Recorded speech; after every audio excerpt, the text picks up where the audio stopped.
Hello बच्चों, तो आप सबका कैरेक्टर साइंस में 2.0 में स्वागत है।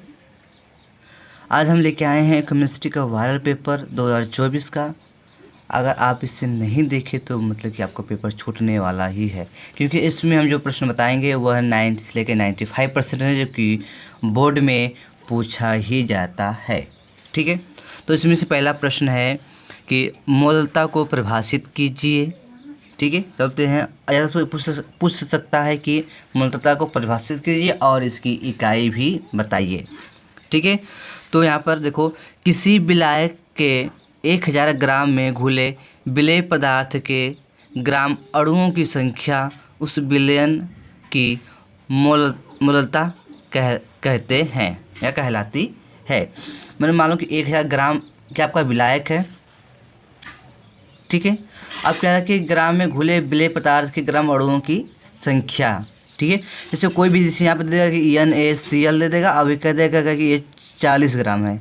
ठीक है, तो आपका 1000 विलायक तो रहेगा, ये 40 ग्राम ये रहेगा, मतलब इसका जो पदार्थ है इसका क्या देगा, भार दे देगा। अब इसका क्या निकालना है, विलेय का अणु भार इसका निकालना होगा। जैसे सोडियम का होता है 23 और क्लोरीन का होता है 32.5 होता है। इसको जैसे जोड़ेंगे तो 58.5 आएगा।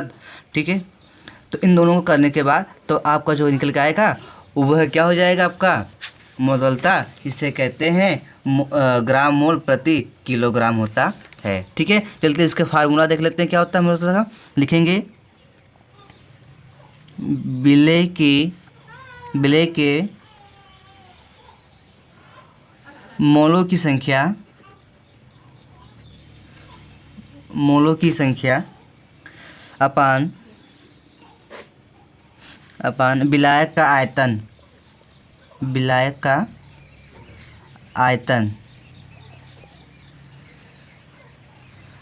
ये किस में होगा, आपका किलोग्राम में होगा। ठीक है, किलोग्राम में। ये तो हो गया, लेकिन इससे पहले क्या होता है आपका, तो उससे पहले आपको बता दें कि यहाँ पर एक छोटा सा, इस फार्मूले को लगाने से पहले एक छोटी सी क्रिया होती है। इसे कहते हैं, लिखते हैं विलेय का भार। ठीक, इसके बटे में जाएगा विलेय का अणु भार। ठीक है, पहले इसमें निकालेंगे विलेय का कितना भार, फिर विलेय का अणु भार कितना है। ठीक है, सब निकालने के बाद तब आप फॉर्मूला लगाएंगे, तब आप मार्केंगे तो आपको ये निकल जाएगा। ठीक है, चलो देखते हैं दूसरा प्रश्न क्या है। दूसरा प्रश्न है आपका, तो हमारा दूसरा प्रश्न है मोल अंश से आप क्या समझते हैं। ठीक है, या तो इसे पूछ देगा या तो कह देगा टिप्पणी में पूछ दे देगा इसको 5 नंबर में। ठीक है, इन दोनों का तो देखते हैं क्या होता है। इसका उत्तर क्या होगा, विलयन में उपस्थित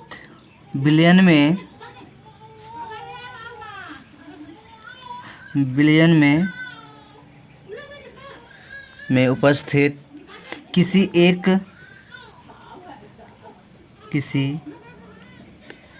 एक घटक के मोलों की संख्या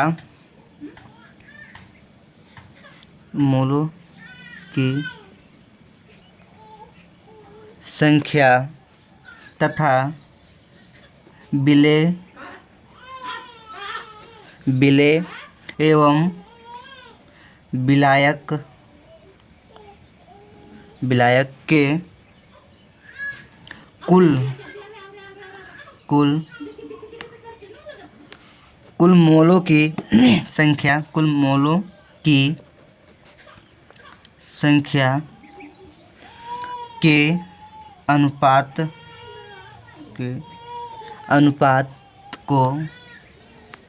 को उस घटक का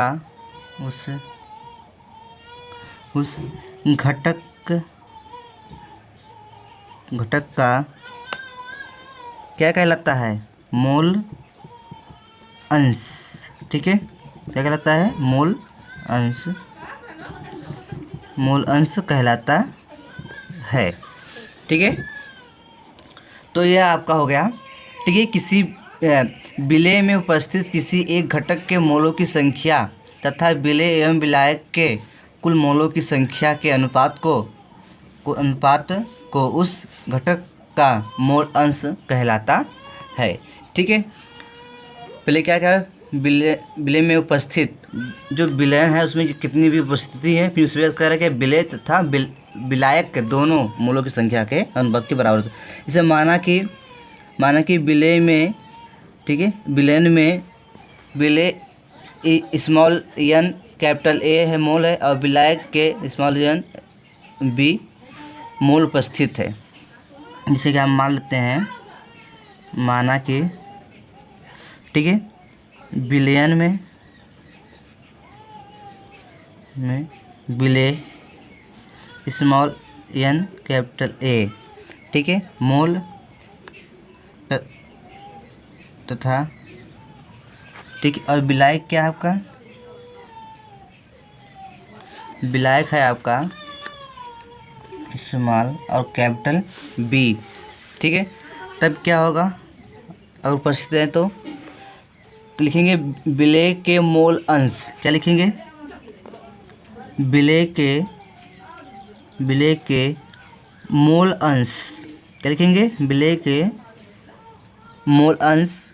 अब पता है कि एक्स और कैपिटल ए है विलेय का, यहाँ पे देखो विलयन में विलेय क्या है, स्मॉल एन कैपिटल ए है और विलायक क्या है, स्मॉल एन कैपिटल बी है। तो इसका फार्मूला बनेगा स्मॉल ए, ठीक है, small n a plus small b. ठीक है ना, तो क्या है, विलेय की संख्या हो जाएगी, विलेय की मोलों की संख्या बटे क्या, विलेय की संख्या प्लस विलायक की मोलों की संख्या दोनों का। ठीक है, ये आपका विलयन का है और ये क्या आपका विलेय और विलायक दोनों है। ठीक है, तो इसको हम मान लेंगे समीकरण नंबर 1। अब लिखेंगे विलेय था ना, अब इसके बाद हम लिखेंगे विलायक के मोल अंश, मोल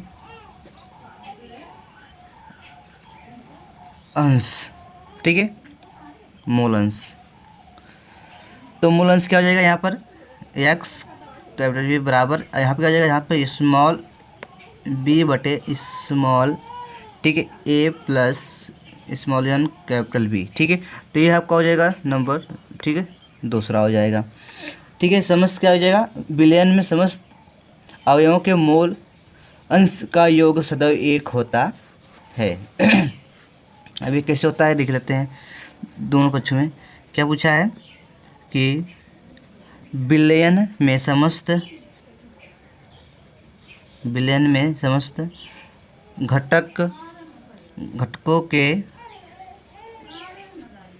मोल अंश का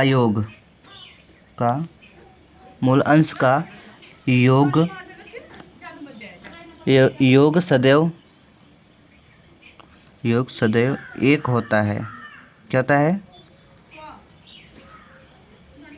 सदैव एक होता है।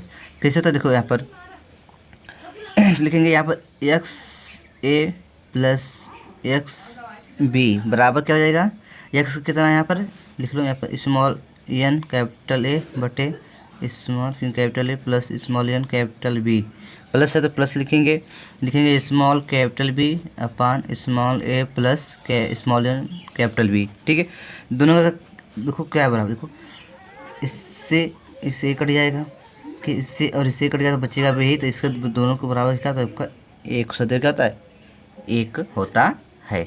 तो आई होप कि आपको ये समझ में आया होगा। ठीक है, तो छोटा था यह का मूल अंश सब क्या समझते हैं, तो आपको इतना सब कुछ लिखना पड़ेगा। ठीक है, तो चलते हैं अब आगे तीसरे प्रश्न की तरफ। अब तीसरा प्रश्न क्या है, चलते देखते हैं। ठीक है, तो हमारा तीसरा प्रश्न है प्रासरण क्या है। ठीक है, प्रासरण भी क्या है पूछ सकता है और प्रासरण दाब भी। ठीक है, तो हम दोनों लाए हैं, प्रासरण यहाँ पर और प्रासरण दाब यहाँ पर। प्रासरण दाब क्या होता है पहले देख लेते हैं।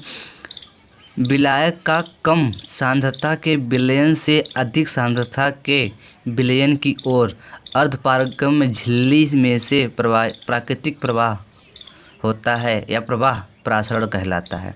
जैसे मान लो कि यहाँ पर एक, ठीक है, और इसको हमने क्या भागों में, इसके बीच में हमने क्या लगा दिया, अर्ध पारग में झिल्ली लगा दिया।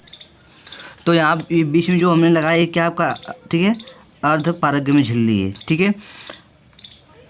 तो यह क्या करता है, ठीक है, जो यहाँ पे लिखा गया है ना, तो सांद्रता की ओर तुमने इधर मारा, तुम यह का आपका विलायक है और इधर आपका क्या है, ठीक है, ठीक है, इधर आपका, ठीक है, विलायक, इधर विलेय है।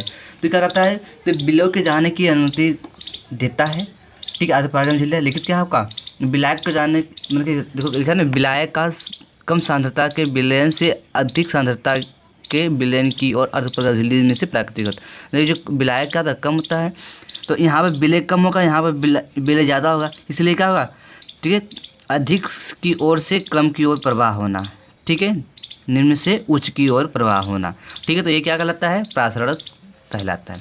अब प्रासरण दाब क्या होता है, बस यही सेम, इसमें थोड़ा सा चेंजेस, थोड़ा सा और जुड़ गया है, जिसे देख लेते हैं। प्रासरण दाब क्या है, किसी विलयन तथा विलायक को अर्ध पारगम्य में झिल्ली द्वारा अलग करके उसके प्रासरण को रोकने के लिए विलयन पर कम से कम जितना बाह्य दाब लगाया जाता है उस विलयन का प्रासरण दाब कहलाता है, ठीक है। मतलब कि क्या है, अपने ही दिया गया है। अब क्या करना है, इसको अर्ध पारगम्य झिल्ली द्वारा, जिसमें जो विलयन है, विलयन में इसका आपको विलायक को क्या करना, आपको अलग करना, जो विलेय है वो आपको अलग करना है। उसको रोकने के लिए जो विलायक को क्या है, उसको अलग कर देंगे, फिर उसको रोकने के लिए, ठीक है, इसको क्या इधर से जाने के लिए, रोकने के लिए जितना हम बाहर से जितना दबाव लगाएंगे, जितना दाब लगाएंगे वो क्या कहलाएगा, उसका प्रासरण दाब कहलाएगा, ठीक है। जैसे मान लो कि यह अब यहाँ पर हमने कंटेनर बना दिया, बीच में अर्ध पारगम्य झिल्ली लगा दिया, ठीक है। अभी क्या करेगा, विलयन को अर्ध पारगम्य द्वारा अलग कर देंगे। जो विलायक है और उसमें जो मिलाया गया है कोई भी चीज़ हो, जैसे मान लो कि यहाँ पर लिख दिए NaCl हो जाएगा, KOH हो जाएगा, ठीक है, या Na, ठीक है, OH हो जाएगा। अगर इनमें से कोई भी चीज़ अगर मिलाई गई है, अगर फिर इनको अलग करते हो किससे द्वारा, अर्ध पारगम्य झिल्ली द्वारा अलग करते हो, और अलग करने पर उसको रोकने के लिए, अलग करने के बाद उसको क्या प्रासरण दाब को कम करोगे, मतलब उसको रोकोगे। जितना बाहर से दाब लगाओगे उसी कहते हैं बाह्य बल, ठीक है। जितना दाब लगाओगे वह क्या कहलाएगा, उस विलयन का प्रासरण दाब कहलाता है। तो आई होप कि यह आपको हमने 3-4 प्रश्न बताए हैं, 3 प्रश्न, तो आपको फाइनली समझ में आ गया होगा। अगर समझ में आ गया होगा तो लाइक ज़रूर कर देना, ठीक, और कमेंट करके ज़रूर बताना। हाँ, आप इस वीडियो को देखना मत भूलिए, क्योंकि यह आपको बहुत ही मोस्ट इम्पोर्टेंट है, क्योंकि यह आपको बोर्ड में आना ही आना है। हमने बताया था कि 90 से लेकर 95% आपको बोर्ड में आएगा जो मैं प्रश्न बताऊँगा, ठीक है। तो इसके लिए आप लोग तैयार हो जाओ और इसको पूर्णतः आप लोग ज़रूर देखिएगा, ठीक है। तब तक के लिए जय हिंद, जय भारत, तो वंदे।